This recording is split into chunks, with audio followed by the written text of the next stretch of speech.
I'm going to give a little review on this Polaris Sportsman 90. It's a 2003. I've had it for about 8 months. I bought it for $200 not running. I'm not necessarily a fan of Polaris. I don't really dislike Polaris.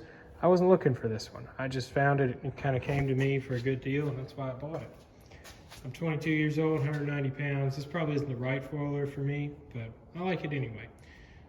Let's talk about pricing, what you can get one for. We'll talk about some common problems and talk about kind of what you want to look for when you're buying one. Maybe if you don't know much about mechanical stuff, just some things to kind of make you feel a little bit better about the one you're looking at and kind of gauge whether it's worth getting. I also want to talk about the engine, just what the engine is and what's good about it, what's bad about it, and then just kind of the rest of the four-wheeler itself, the frame, the suspension, and then just go over some maintenance. So pricing, not running, a lot of times families will, the kids will grow up, they'll forget about this, it'll sit for a while. They'll get posted for not running. I'd say if it doesn't look like a pile of crap, $300 to $600 would be good for that. And if, anything under $400 that looks okay not running, I'd say you want to get rather quickly because, it'll go fast. Running, $700 to $1,200. I've seen these all the way up to $1,600. I wouldn't pay that. I wouldn't pay more than $1,200 for a completely perfect one, like a time capsule one. That's just my opinion. Let's say you're going to look at one, you don't know much about mechanical things. I'd look at the tires first. Make sure they got tread on them. If you ride it a lot on concrete, it'll run this tread down. These are basically useless. The tires are bald, you can't go anywhere. That's important. Tires are about $200 for a set of 4, and they're fairly difficult to mount if you don't have the right tools. That's kind of annoying. Tires are the first thing I look at. Next thing, I'll look at the engine, make sure it's not locked up. Give it a kick over. It's not locked up. Good. Next step, we'll check compression. It's really easy. We're going to use this scooter that I just rebuilt to show you how to do that.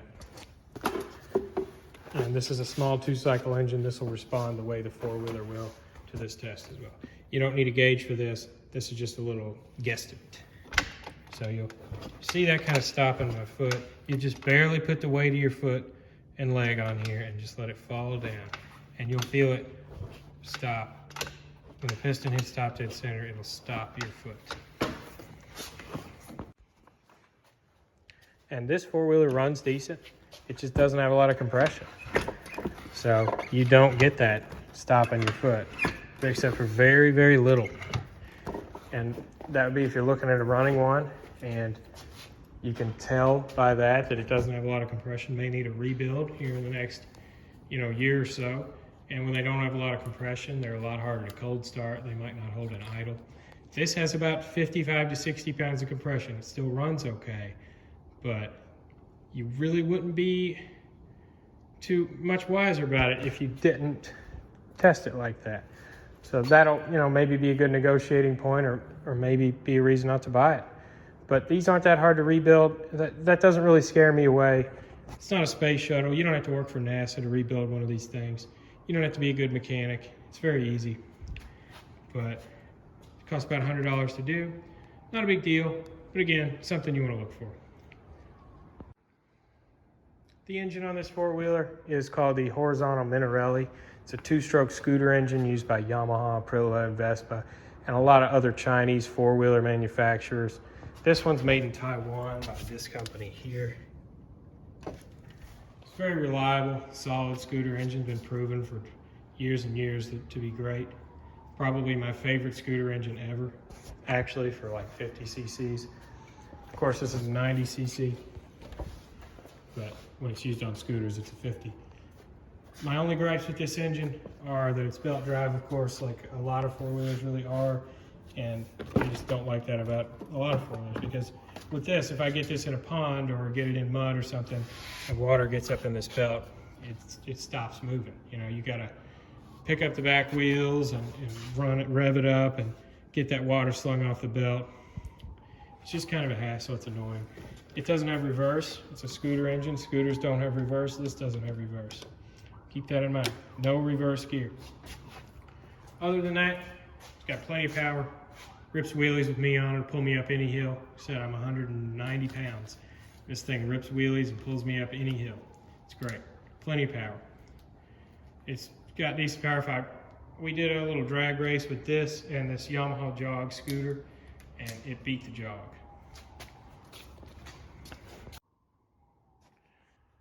One common issue that people have with these is them being hard to start when it's cold out. I'd say it's probably due to low compression. Mine's really hard to cold start. It's got very low compression. Once I rebuild it, I'm gonna see for sure whether that's the cause. One thing that plays into that is that these don't have an actual choke. It says choke here, but this is an enricher. A choke works the way of, we'll pretend that, we'll take this carburetor here. So a choke closes off this hole here. So it closes this off.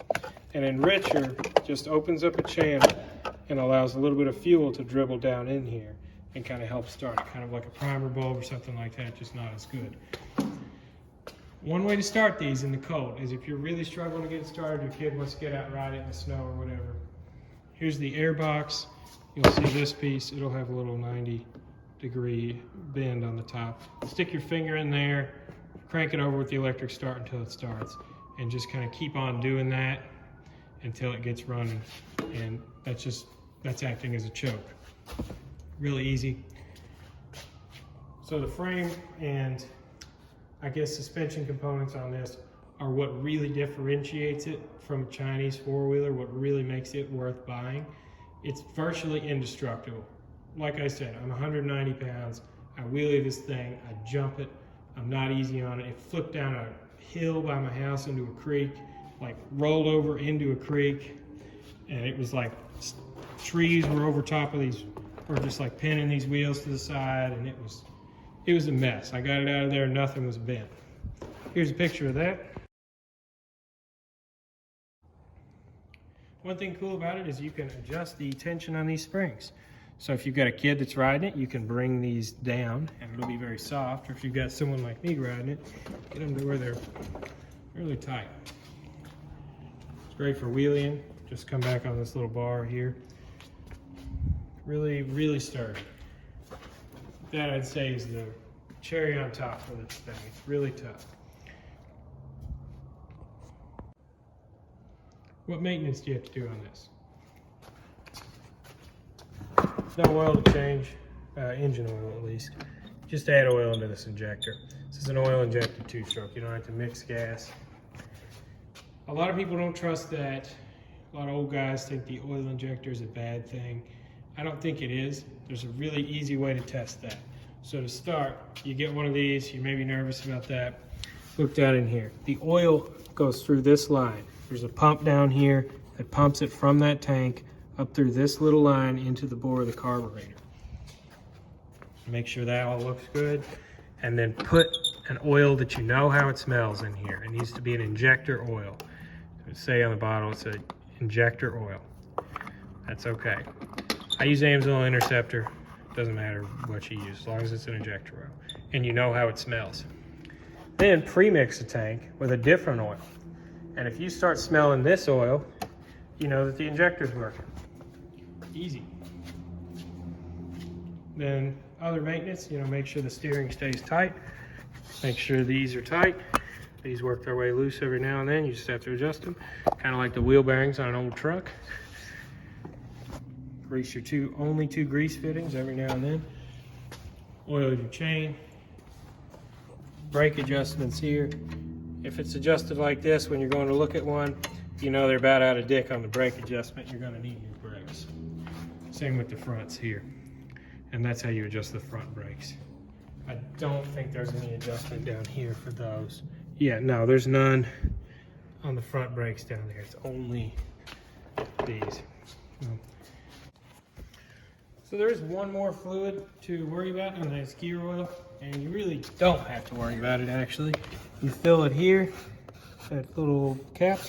There's a drain bolt down here. It takes 100 milliliters of just whatever gear oil. 75 W90, 80 W90, doesn't matter. You can kind of see the level of it. There's a sight glass back in here. I can't really see it from here, but it's just right on the inside of that gear case. See it right under that line. You gotta kind of clean it off. Yeah, There it is. You just clean that off with your finger or whatever. Right under that vent's a sight glass. And I don't even bother with that. I just drain it out. Just drain it out whenever you get the four-wheeler or something. And if it comes out and looks like it's about 100 milliliters, you're probably good. They don't usually get leaks there. What I do to fill it up is get one of these 100 ml syringes. They're like $4 or $5 on eBay. And just fill it up with gear oil. Get a little weed eater gas line or something. Put it on the end. Squeeze that in there. You're good. Not a big deal. So overall, I definitely recommend one of these four-wheelers. If you can find one at the right price, it's definitely better than buying a new Tao. Maybe you don't want to spend all the money on a Honda or Yamaha, which, I mean, would be a lot better, right? But these are decent. I wouldn't be scared of buying one. They're tough enough to where your kid's not going to break it. You can just send them out there, let them rip it, not worry about it. And if something does break, it's not that hard to fix, not hard to rebuild, and it's relatively cheap to deal with. Just takes cheap scooter batteries. These are like 20 bucks or something. They're not expensive. Fuse there. It's a very simple thing. It's very tough. So, 10 out of 10. Love it. If you'd like to see a top-end rebuild being done on one of these, I'm going to be ordering the parts for this one here soon. I'm going to be making a video of me rebuilding it in depth in a few weeks, probably to a month. I'm also going to be installing front brakes and rear brakes on it. So definitely check out the channel if you'd like to see that. Thanks for watching.